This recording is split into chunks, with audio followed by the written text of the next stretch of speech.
Here's a Champion generator. Model. Jeez. It's 40730. I don't know why I can't get this in focus.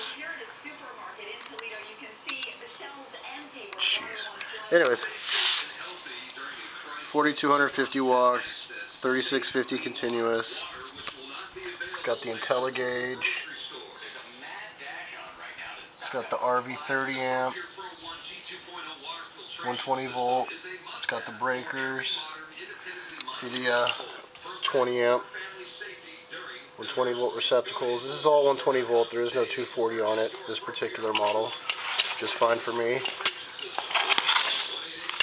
I don't exactly need 240 right now. So, put the wheel kit on it, get it all together. Check back in when it's done.